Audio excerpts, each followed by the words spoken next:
Okay, today I'm working on a 2020 Yamaha Raptor. I just bought this four-wheeler for my kids, for my youngest boy. And I'm noticing that when it's in gear and I push it around the garage, like taking it out or putting it in the garage, it makes really loud grinding noises from the transmission. It sounds, I mean, if I had to describe the sound, it kind of sounds like tumbling rocks inside of a can. And what it probably is a bearing that's gone bad. The bike still runs. It's just super noisy. Okay, this is what it sounds like when it's in neutral, so the transmission is not engaged. So all you can hear is basically the sound of the tire squeaking. Now this is what it sounds like when the transmission is engaged and the transmission is spinning.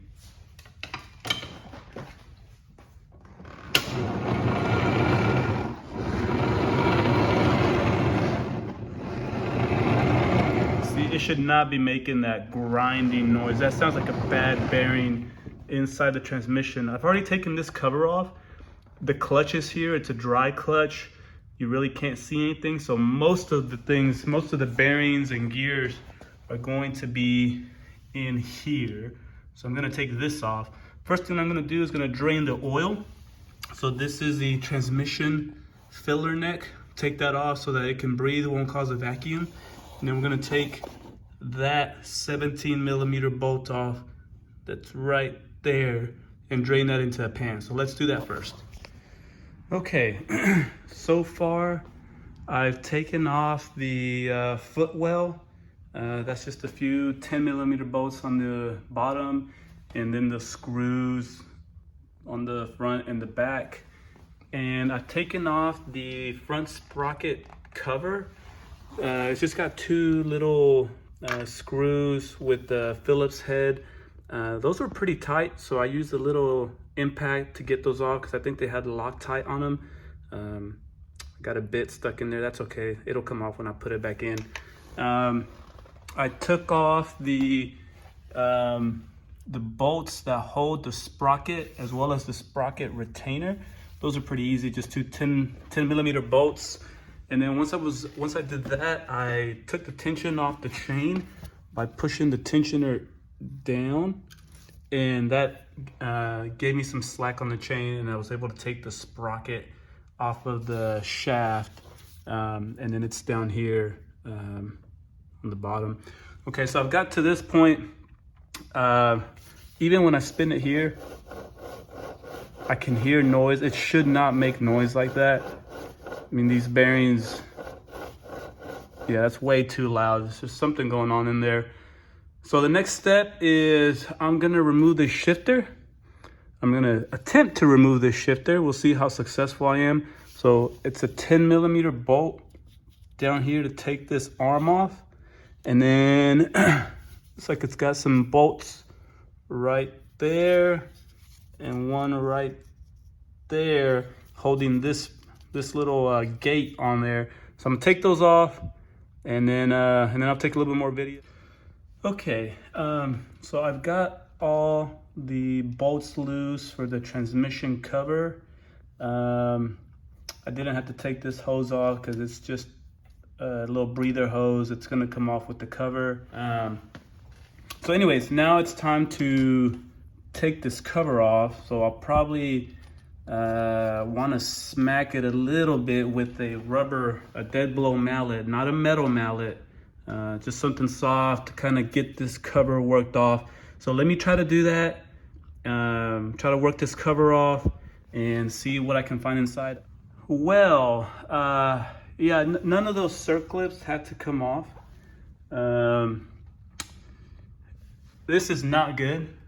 You can see all of those bearings are completely rusted. All of those bearings will need to be replaced. I mean, I think I can replace those bearings. That's not a huge problem, I don't think. Then over here, that gear is also completely rusted. That bearing is also pretty rusted. Okay, so I went to Harbor Freight and I bought this blind side bearing puller set with the smallest collar. I should be able to get inside of those, the inner race of the bearing, and pull those out. But right now I'm trying to get this shaft out. So I can't get that bearing out unless I get that shaft out. And to get that shaft out, I'm having to work on the other side. I got to remove the clutch.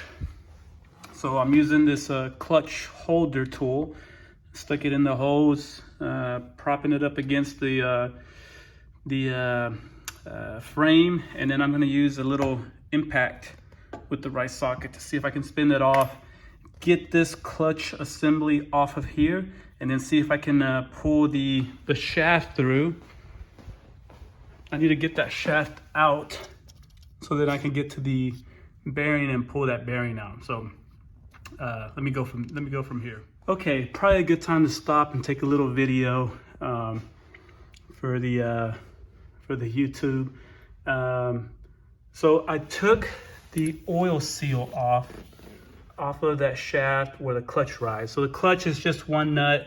Like I said, I used this clutch holder tool, held the holes of the clutch, and then with my impact, it's on the other side, I think, I just took the nut off. It was pretty easy. And then of course you got to do the same thing on this side. There's one nut, took it off with an impact. Didn't even have to hold that one, just the little driver did it. But then this shaft is captured in here. And you can't, there's a little snap ring, I think you can see it in there, circlip. And you can't get to it on the other side because the shaft is on the other side. So you got to get to it from this side, which means you have to remove the oil seal, which I hate to damage this oil seal, but it's only $7 and it's the only way to get to it. So I just drilled it with some very small drill bits. I think I started with a 3/32, or maybe 5/64, and then moved up to a 3/32. And that gave me just enough, a big hole to put some screws in there. And then I used some pliers and pulled out the oil seal. Came out pretty easy. So now I'm gonna remove that circlip and see if I can remove the shaft, which will give me access to the bearing, and then I'll have access to all the bearings, and I'll use that new tool I got from Harbor Freight to pull them out. So let me see what I can do. Okay, after I took the circlip off with my pliers from Harbor Freight, which again I highly recommend, the shaft was just, on the other side, sticking out. It should have just been able to push through, but because on the other side it's so corroded, there was a little bit of corrosion on the shaft, and so it wasn't coming through. So what I did is I just put this little piece of wood on the end of the shaft, and with my dead blow mallet, I just smacked it a few times, and I pushed it through from the left side to the right side. Again, the gear part was on the other side, so I just pushed it through and it came right out. Now I have access to all the bearings that I'm gonna pull out with this puller set. So let me use this puller set, get those bearings out, and then lastly, I'm gonna need to remove that bearing. So that one's probably gonna be tougher because this one is held in the case. I should be able to just pull it. I'm probably gonna use a little torch to heat up the metal around the bearings to make it easier, but I should be able to just pull these out. Not sure how this one's gonna go. I'm gonna have to figure out a way to hold this while I pull that bearing out. But okay, so let me get set up. Let me go get my torch.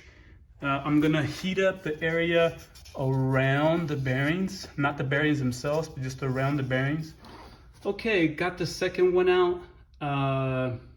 Yeah, that process works pretty good. Using the torch, 15 seconds or so, 20 seconds. The other trick, at first when I was knocking it, this thing was falling out of the bearing. I don't think I had it tight enough. So you really gotta hammer down on these, or, you know, I mean, I got it. I had this wrench in one hand, the crescent wrench in the other hand, and I snugged it. I tightened it up until I couldn't go anymore.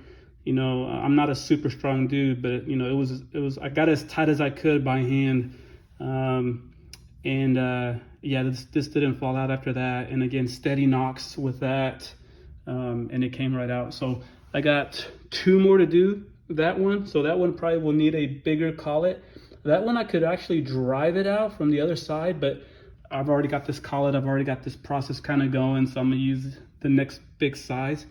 And then I'm gonna have to figure out what to do with the bearing that's in that one. So let me finish removing this one that's in there right now. Okay, I've managed to press in the first new bearing. I got my new bearings in. I put the bearings in the freezer. I put a little bit of oil on them before I put them in a Ziploc bag. And then I stuck them in the freezer for 24 hours. And then I used my wife's hair dryer to warm up the transmission cover where I was going to press the new bearing. You can use a torch, but in this case, since you know I don't have to worry about, I used a torch to take them out because I only wanted to heat up the case and not the bearing. But in this situation, the bearing was already out, so I just used the hair dryer, heated this up, and then I pressed in the cold new bearing using this little, I picked this up somewhere, I don't even remember where. You know, this fits it's the same diameter as the outer race of the bearing. And then I used a hammer, a dead blow hammer, just to press it in. It went in pretty easy. I had to tap it a little bit, but not too bad. So I'm gonna put the other 3 new bearings in, again using my wife's hair dryer to heat up the metal, and then press in the new bearings with the same tools. So let me do that, and then I'll come back to reassembling the transmission. Okay, probably a good time to stop and take a little video. So I've got all the new bearings in. I've applied gear oil to all the gears. Basically all the components inside have a light coating of gear oil. All the bearings have a light coating of gear oil. I did put the this input shaft into that bearing. I had to use a little chisel, a very, you know, blunt-ended chisel right in the middle of that, and then with the mallet, metal mallet, I tapped it in, and you know it's all the way in when you hear the pitch change when you're striking it, and it does need to go all the way in because you have the circlip on the other side that goes in there. You can see it right there, and it is right on the edge. So you gotta bottom mount this shaft on that bearing before you can install that circlip. Same thing with the all the bearings. You hear the pitch change once you bottom them out. I did have to use this metal mallet as opposed to the rubber mallet. The rubber mallet just didn't have enough oomph to drive those bearings in, so I used the metal mallet. So the next thing is I'm gonna attempt to install all the gears on the case, because when I pulled it off, they all came off like that. So I'm gonna attempt to do that, see if I can put them all back in just like that. If not, I'll have to take them off, put the gears in the transmission, and then put the cover on last. One thing I've already done is I loosened this 12 millimeter Allen bolt, which lowers that ball bearing in there. That ball bearing is kind of a detent for the different gears. So normally it's all the way in when you screw the bolt in, but take it out or unscrew the bolt and that little ball bearing will come down.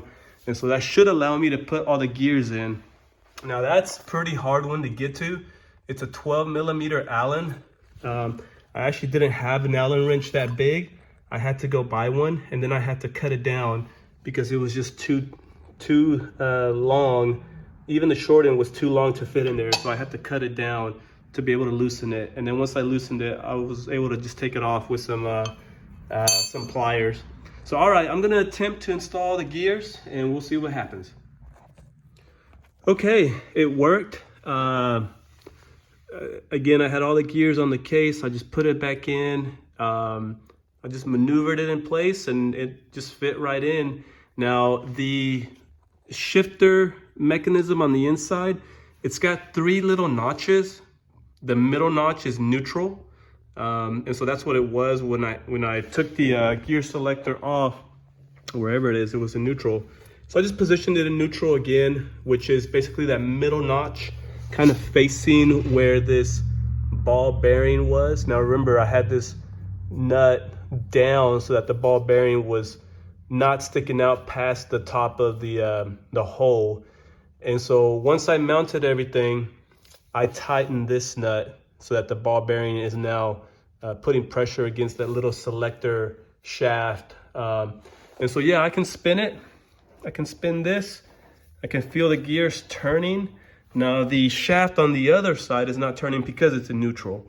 So I think it's gonna be good. So I'm gonna put these bolts back on the cover, and then I'll put the selector back. I'll start putting everything back together, basically in the opposite order that I removed it. So just refer back to the beginning of the video for the sprocket and the rest of these.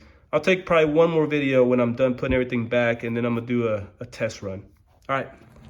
Okay, I put the shifter back to make sure that it's shifting correctly before I put everything back in and start putting oil in it.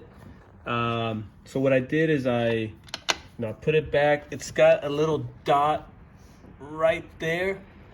You can see it on the arm that lines up with a thicker notch in that shaft. And then I put everything back, and there's some play in those bolts. There's some, they're slotted. So you shift it and find where the lever likes to be. It's probably gonna push this back. That's what it did to mine, and I bolted them in. And then what I did is I put it in each gear, and I turned this output shaft by hand to make sure that the input shaft on the other side is spinning. And sure enough, in reverse, it's spinning one way, and then in neutral, it spins freely, and then in forward, it spins the other direction. So anyways, now that I've confirmed that everything is working correctly, now I'm gonna put everything back, put oil in it, and then lastly on the other side, I gotta install that oil seal on that input shaft that I had to remove. I wanted to save that to the very end, because if I had to take this apart again, I would have to destroy that oil seal again. So anyways, now I think everything is good to go. I'm gonna refill it with oil, put the chain back on, and then I'm gonna do probably one more video on the other side to show you how the clutch goes back together. All right. Okay, I've put the clutch back. It really helped that these were marked beforehand, because you can't really get a torque wrench on these. I mean, I guess you could if you held this.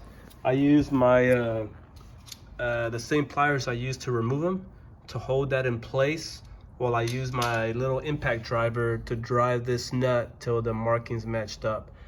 And on this side, same thing. I didn't even have to hold this because it's, on engine compression, it kind of stays in place pretty well.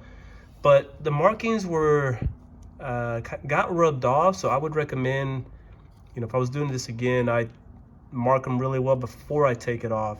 So anyways, I tightened it till I felt like it was tight enough, and then just marked it for future reference.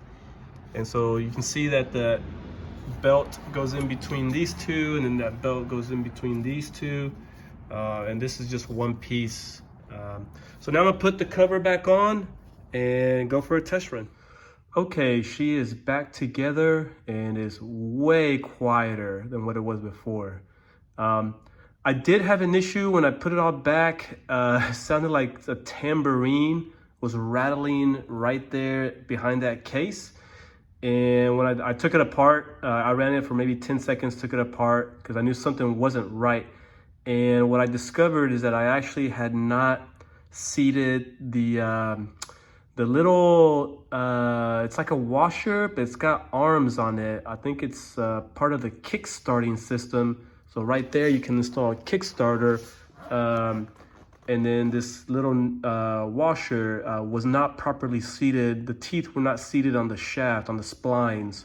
So it was loose, so I had to take it apart. So basically, when you put the clutch, the engine side of the clutch together, that number 4, that little washer with like arms, you need to make sure that it is seated on the splines.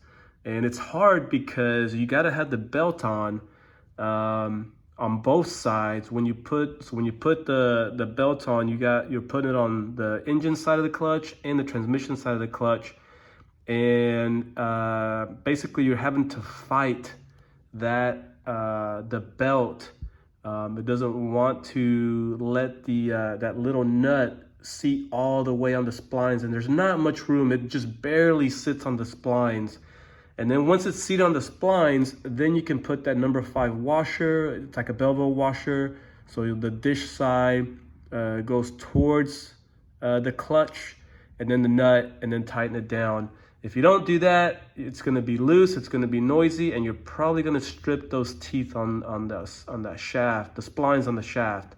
So make sure that everything that has teeth, that has splines, is properly seated before you tighten it all down. That's it. All right, thanks.